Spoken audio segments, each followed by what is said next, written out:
আমাদের প্রত্যেকটা গাছে অত্যন্ত সুন্দরভাবে ফলন আসছে। আসসালামু আলাইকুম দর্শক, নোয়াবাড়ি এগ্রোতে আপনাদেরকে স্বাগতম। আপনি কি কম খরচে লেবু চাষ করে অধিক ফলন পেতে চান, তাহলে এই ভিডিওটি আপনার জন্য। সর্বপ্রথম আপনাকে জায়গা নির্বাচন করতে হবে। আমাদের এখানে 48% মতো একটা বেড়ি রয়েছে। তো বেড়ির 3 পাড়ের মধ্যে আমরা লেবু গাছ রোপণ করেছি। সর্বপ্রথম আপনাদের মূলত জাত নির্বাচন করতে হবে। আপনি যদি সঠিক জাত নির্বাচন করতে না পারেন, তাহলে আপনার ভালো ফলন কখনোই আসবে না। আমরা এখানে আপনার 3 পাড়ের মধ্যে লেবু গাছ লাগিয়েছি হলো প্রায় 30টার মতো।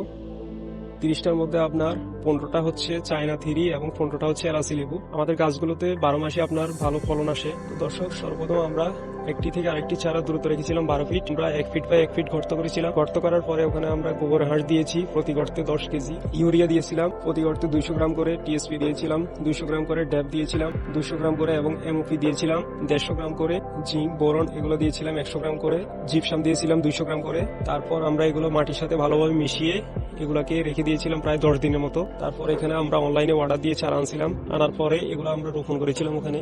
তো রোপণ করার পরে প্রায় 1 মাস পর্যন্ত একটানা পানি দিয়েছিলাম। এভাবে আমাদের গাছগুলো আস্তে আস্তে আপনার বড় হয়েছিল।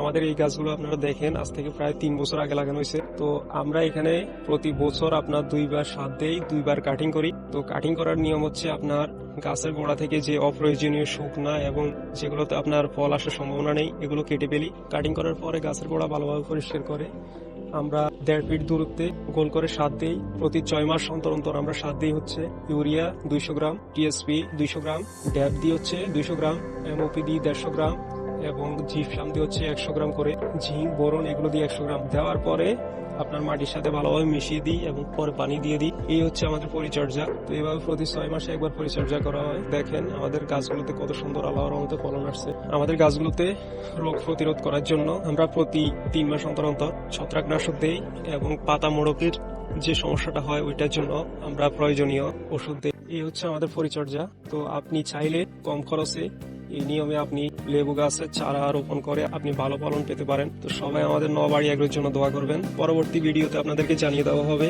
গাছের কাটিং আমরা কিভাবে করি এবং গাছের গোড়া কিভাবে পরিষ্কার করে ওইখানে সার দেওয়া হয়। আমাদের এই ভিডিওটি আপনাদের ভালো লাগলে লাইক কমেন্ট শেয়ার করবেন এবং পেজটি ফলো দিয়ে সাবস্ক্রাইব করে পাশে থাকবেন। ধন্যবাদ।